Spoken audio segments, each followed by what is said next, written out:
Hey RATBAGGERS, it's Jade today giving you my impressions, first impressions at least, of Avowed. I've not actually managed to finish the game just yet. It's so immense, so large, and I'm enjoying the heck out of it. I'm playing so much of the side content, exploring the whole world, finding every little loot piece I can get, gathering every resource, taking on a sway of bosses and unique creatures. Can you tell that I actually like the game? I hope so. I'm going to be covering it a lot. I've got loads of guides incoming. But some magical reason you've never heard of Avowed, what is it? It is a single player fantasy game set in not an open world but a zonal world with huge areas still to explore. You're an envoy of the ruling empire sent to a far away land to investigate what exactly has been going on, as it seems to be filled with strife and maybe a strange disease. The world and lore comes from a bigger universe, the Pillars of Eternity, that have been around for a good long time, but this is a big departure because Avowed is a first person or third person fantasy game instead of a top down or old school traditional RPG like their previous.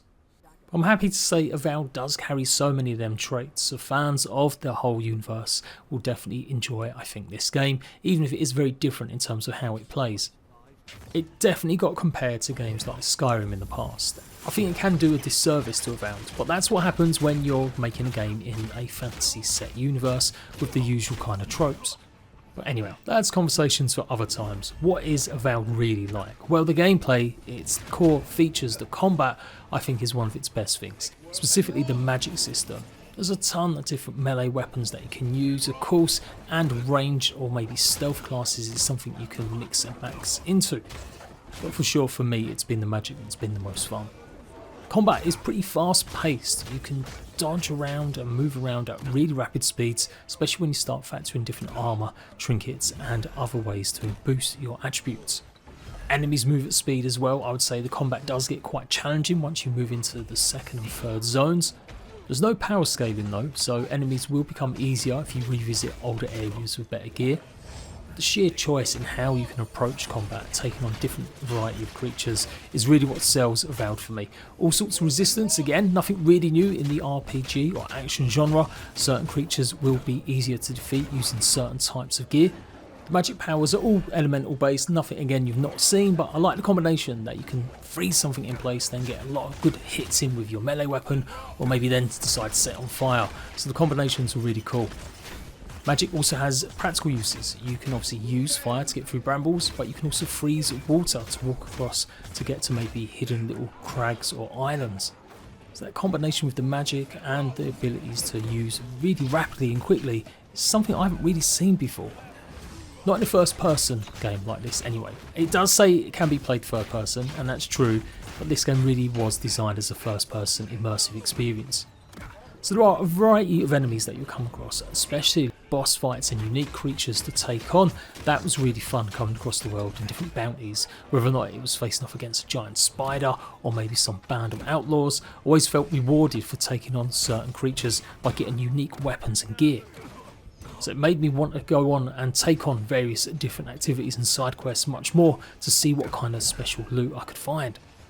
And utilising my magic skills, using maybe some stealth sometimes, was all well and good. If I had one criticism of the combat, sometimes with the melee action specifically, it can feel a bit slowed down, like you're locked into a certain enemy while doing hits, and that means you're quite open to others. And the environment. There is so much going on. The world, which I'm going to talk about in a second, is gorgeous, but there are a hell of a lot of rocks and debris lying around, and when you're trying to sidestep or dodge around, it can be a bit frustrating that you kind of get stuck on this a lot. They're minor nitpicks though, definitely don't detract at all, and I think this is one of the best combat experiences I've had in a while. Oh, maybe one last nitpick is, although I love it, there definitely is a lot going on screen. There's so many great effects, especially with the magic stuff, that it does become a little bit overwhelming at times.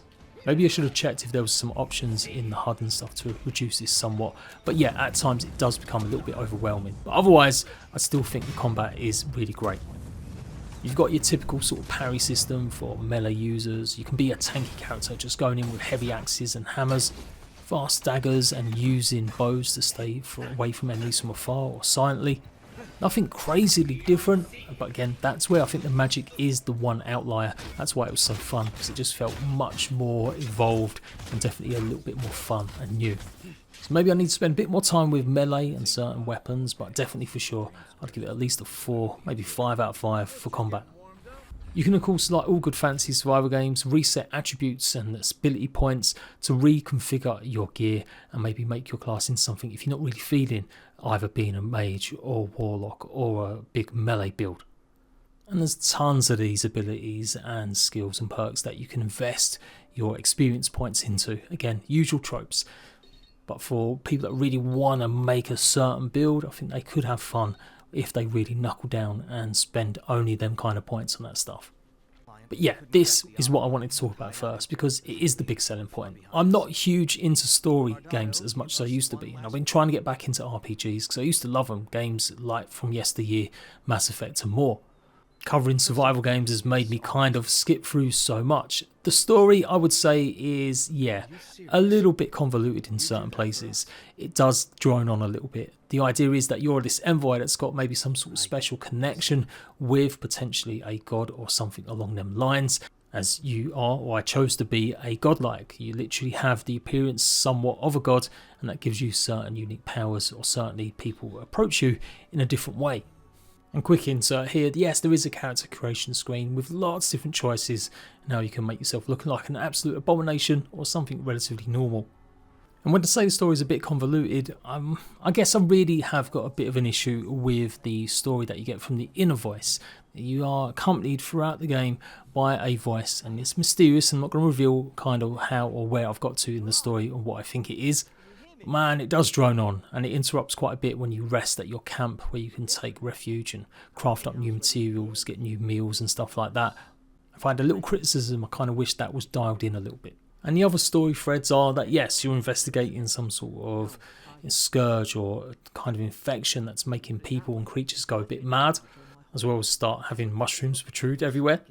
And there's an uneasiness with the people that control the living lands. They're in partnership with you and your empire, but it seems like they might have their own agenda, or not all as good as it seems. With the people of the living lands perhaps under the boot of a little bit despot military. In terms of just speaking to other NPCs though, there is everything you would expect in an RPG. Rich dialogue, lots of different choices and ways to resolve conflict sometimes, or maybe wheedle out some more info. I don't think it's as in-depth as other games though. Depending on your background, you can have different responses, and as you level up some of your skills, your attributes, then again you'll have even more choices in how you can approach something, but never really felt like I had to specifically be tied into something to get the best result. In fact, a lot of the time, the most vanilla answers, as long as you're talking maybe in the right way to an NPC, will give yourself an opportunity to maybe avoid conflict and resolve something. So that can be good. I think lots of people really appreciate that they're not feeling like they're missing out on something just because they chose a background 20 hours ago. And the fact that you can still level up different attributes, and this will give you the opportunity still to have these dialogue choices, but you're not really missing out. Likewise, some people who really take this stuff really seriously might feel they want to do multiple playthroughs and really see what happens. There are different endings to the game reportedly. I haven't really got to that stage just yet, but it doesn't seem like the choices I've been making along the way really have a major effect. I've got a feeling it's going to be kind of the last few moments that you'll have that will really decide how the game ends. There's definitely, in my opinion, really clear-cut bad guys, but you can really side with the bad guys. It does look like you will be able to make choices that really maybe go against the usual typical hero role. That's something I'm keen to explore as I try and complete the game. But overall, I found the talking to NPCs, getting the quests, good and passable. It doesn't feel as immersive. NPCs don't necessarily run about and do their own business, they kind of stay in exactly the same spot. And in that way, I feel like Avowed is missing something slightly. It's meant to be this combat focused and maybe story led focus, but it's a slight detraction when you're running through an NPC's home and stealing all of their gold and food, that not really much of a word gets said, other than maybe a little sarcastic response from your actual companions eventually. And yes, this is where maybe a comparison to Skyrim is going to rear its ugly head, but I kind of like that idea. It was always an interesting thing that if you go into someone's property, you might have to do something as stupid as put a pot over their head, stop them seeing you steal all their stuff. This kind of thing, along with the NPCs kind of being vocal and looking good and dialogue's great, but still being quite static, does make me out of the immersion a little bit. But if you really love hearing lots of dialogue and talking and finding lots of lore notes, this game is packed with it. If you add just a little bit more, I would say, naturalness with some of the NPCs and stuff, I think it would elevate to like a 4 out of 5 in terms of story for me. The Living Lands is what you're exploring, and you get various different opportunities and places to go and set up your camp, and this way you can talk to your companions. You get accompanied by 2 companions eventually, and you've got a choice out of 4. Each with their own unique perks and stuff. One will be able to help find you treasure, another will be able to burn through bramble, or even give you a bit of a healing buff in another. So you can choose a mix in and out of your party whenever you set up a camp. This is also where you're going to craft new gear, maybe add trinkets that you found to give yourself extra buffs, as well as enchant your stuff and cook meals, and that'll give you long lasting buffs and help you in combat and more. The crafting system is relatively simple. You're not going to be agonising for days upon days about which item's going to min-max the most. The stats are really simplified. And again, I think some people, especially me, is going to really love this. I like the idea that you don't have to agonise too long over stuff. There are 5 basic rarities. You've got like common stuff, then it goes to fine, then I think it goes to exceptional, superb, and then legendary for some items. Each one's got 3 stages that you upgrade to, and it will require lots of different resources, and some will be gated behind the different zones that you'll get to eventually. So you can't really become too OP, although definitely by the time I'd finished in the first zone, I felt like I was waiting on enemies pretty easily. But I had run around and completed every side quest, looted every major point of interest, so yeah, I felt this was in the right level. When I got to the second stage though, the Emerald Stairs, that really opened up and made me realise that I'm going to have to grind a little bit and make sure I really improve some of my gear to stand a chance. What about the world itself? Honestly, amazing. Like, some people are going to be having a down on it just because it's not a fully open world game, but the zones are huge, jam-packed with stuff. Like I said, I spent at least 12 to 15 hours exploring the first zone. There's so many little campsites, caves, wondrous little things, secrets behind waterfalls. The sound, the ambience is great. Everything was just amazing. I love the world of Aurora that's been depicted here and the Living Lands in Avowed. The game looks great as well. I was playing it on PC. Not too sure what it's running like on Xbox Series X or S. But honestly, I would say this open world, the look, the beauty of it is definitely up there. For sure, it doesn't maybe have the same kind of swaying and movement that you might find in certain survival games. It's not photorealistic, but it's not necessarily garish or overly cartoony. There's definitely a more tropical vibe to the Living Lands. And you know what? It makes such a nice change. I think a lot's been said of how different it might look, or purplish and pinkish and hues and stuff. And when you start exploring more of the zones or certain places, it definitely gets a bit more creepy and dark and gothic, especially some of the caves. But the ruins, the way the worlds are mapped out, the level design is just great. There's so many little secrets, different ways to approach encampments or taking on creatures and enemies. The vistas, there's parts where you can climb a lighthouse and see the whole of the first area, Paradis and the Dawn Shore, and you can just see for miles and it just looks great. No muddy colours, no kind of horribleness with it. I've got a 3090 and a 109k Intel something, so not exactly the most newest of systems now, and never had a problem, like no hitching, no real slowdown, other than maybe feeling, like I said, a bit stuck sometimes melee in a certain weapon, which seemed to be down to the combat choices, not really an actual game flaw. Absolutely no problems running the game, optimised as far as I was concerned really well. Not come across any bugs either. Sometimes an enemy hasn't got a certain piece of loot or some sort of quest blocker. So again, doing this kind of mini now, you've kind of guessed it. The world, I would say 5 out of 5. Games don't have to be photorealistic to look amazing. I think the world, the map design is really cool in this, and it's got so many different ways to approach stuff, and there's so many little secrets to go and find. Obviously, sometimes you do feel like, are they going to reward me with something? And I would say majority of the time, yeah, you do get something. You do get chest upon chest of loot everywhere. It does kind of set off that endorphin rush. Oh, I'm going to get some loot, I'm going to get some gold, I'm going to find some resources. The minimap pings off all the time if you're taking a good look at it about stuff that's nearby. And if I was being hyper critical, you could question How the hell are so many people writing journals everywhere about their last moments? And why are they hiding so many loot chests in most random spots? But yeah, always felt rewarded. That's a beauty of having maybe a contained space and not fully open world. You can actually make everything look and feel important, or just have some sort of use, or there's going to be something at the end of the rainbow. There's lots of little mini dungeons to go and explore as well, and you're rewarded again in terms of combat with always facing off against kind of, yeah, pretty tough little mini bosses or tougher creatures. There's various bounties that you can pick up, and these will show you locations of some of them, and obviously some are tied more to the story. You'll come across treasure maps that will show you locations to go and find, and it's not always apparent or really super easy to find, so yeah, you have got to pay attention to the environment around you sometimes to really find some good loot. There is a full day and night cycle, and it can really change up the environment for sure, giving you a lot more atmosphere. And when you get to the Emerald Stairs, the next second big zone, the infection that's plaguing the land is much more apparent, so you see a lot more smog and fog drifting across. But kind of a bit of a tiny letdown, there isn't any full weather effects. It's not going to rain suddenly. Not in the first two zones at least, and as I said, some things are pretty static, like trees and stuff, not really swaying. If I really wanted to make it the ultimate environment, that's maybe something I would have tried to add in. But I realised this is an RPG and not a sim-like survival game. There are lots of fast travel points. In fact, it's really easy to get across the world in these zones. And they're clearly defined. Once you move to the next zone, you're going to get definitely more of different types of enemies and new enemies to face off against, so you have to adjust your combat style and how you approach things.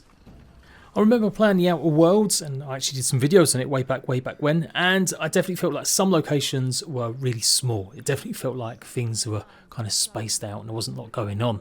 But when you get into some of the cities in Avowed, it felt like I was playing Assassin's Creed. There's so much verticality, and there's rewards for climbing and exploring the rooftops or getting across places, and this is something I'm really pleased to see as well. It does feel like there are lots of things happening, even if the NPCs and stuff aren't necessarily moving.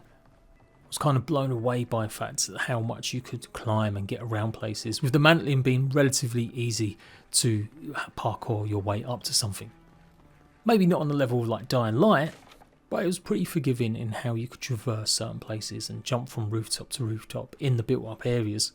So all in all, my first 20 hours or so with the game, love the world design, think it's absolutely gorgeous, really love the fact you're rewarded for exploration and there's so much to go and find.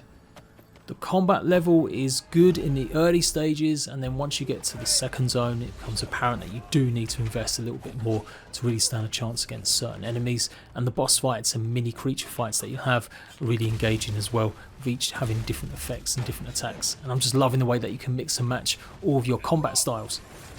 The story is what it is. People are going to really either love it and love that kind of feeling of finding lore notes and getting to know your companions and investing in every single side quest and trying to work out what could be the best way to approach something.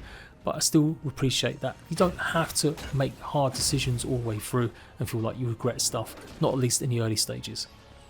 No photo mode though. I find that quite surprising, given it's in their previous games, obviously made by different teams like Grounded, Obsidian. That's like a really great feature, and in a game like this I thought it would be amazing to take some nice clean shots. You can remove the UI and stuff like that, but it's not a one-touch item or simple thing. Be nice to see that implemented maybe in a quality of life patch in future.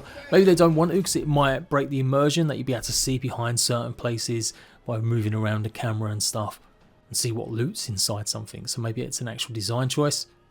But nevertheless, I would like to see that. There is a ton of accessibility options as well, although again, it doesn't feel as maybe as big as I've seen in Grounded. And I do know on consoles there's a variety of different options on Series X for performance 30, 40 or 60 FPS mode. And even Series S you can cap the frame rate if you really want to. Other things I'm not always as hot or care about as much, like the music and stuff, but the ambience is good and the music swells, especially when you find something really unique in the world. That's really cool. And yeah, I was hyped for this game. It was never really probably going to get a bad review based on the gameplay and the trailers I'd seen and interviews with the devs. It's lived up to my expectations for sure. Is it the best fantasy survival game ever? Does it supplant Skyrim? No, it's not really a Skyrim-esque game, even though it shares a lot of similarities. Feels more like your faster, more nimble, younger cousin of Skyrim, if anything. doesn't have necessarily some simulation aspects that I think some players might really enjoy. And like I said, it's going to be up to you whether or not you appreciate the fact that you don't have to be locked into a certain way of playing to see results in terms of talking to certain enemies or NPCs. The combat, yeah, is overall great fun. Really interested in diving in, see if I could get better. Maybe that's what's holding me back with certain builds. But right now the magic is just absolutely something I want to keep using more and more of to unlock new spells and see what they can do. So I've mentioned 4 out of 5, something out of 5, blah blah blah blah. Let's just say it's a 9 out of 10 for me. If you really need an arbitrary score, but clearly I think I've told you guys I'm enjoying the game, and I'll be doing lots more content on it. Review key was supplied, so I have had a good amount of time to play and try it out, and obviously there is early access for people that want to pony up the extra money. I'm still going to say it, and that is one criticism. I don't like early access where you pay extra money to get it. I think it's kind of a shit deal. The game does come with some extra skins, and I swear some extra armors maybe if you pony up for that. They're not really game changing, but I'm not really a big fan of that stuff. I do prefer it if they just make the release at the same time for everyone, and maybe add the skins as a pre-order bonus if people really want. Well, that's Daddy Microsoft maybe trying to earn some money back, since it is going to be on Game Pass, and there is ways that you can pony up and pay $25 to get it on Game Pass, so you can play it now early as well. I want devs to make money when they're good games for sure, and Obsidian have proven to me over and over again they are great devs. But I'm being truthful, I don't like this kind of shit in the games that I play, and it is in Avowed, and it looks like it's going to be in a lot of Xbox games going forward. But that's the world it is. I'm not going to let that distract me though, because the game overall is amazing. So definitely pick it up, try it on Games Pass. If you're not Games Pass, you're a PC player, I definitely recommend it. If you like fantasy, you like good first person combat. The third person I didn't even really try, but I'd seen enough footage from some of the previews to know that first person was the way to go. I can't wait to see and hopefully see that this game's going to be successful despite some nonsense and controversies that have happened outside of it. I'm focusing on the actual game and what it's actually running like, what it plays like, and yeah, it's a top game. So I'll see you for more adventures in the Living Lands. Make sure you subscribe to see guides and gameplay. I've got Let's Plays coming. In fact, my Let's Plays are going to be on my other channel, Jade PG Crafted. So you want to see my adventures from day one. I've done about 7 so far, all ready to go over the next few days. Go and check that out as well. You'll find a link to it down below. I'll see you at Bags for more soon. Bye bye.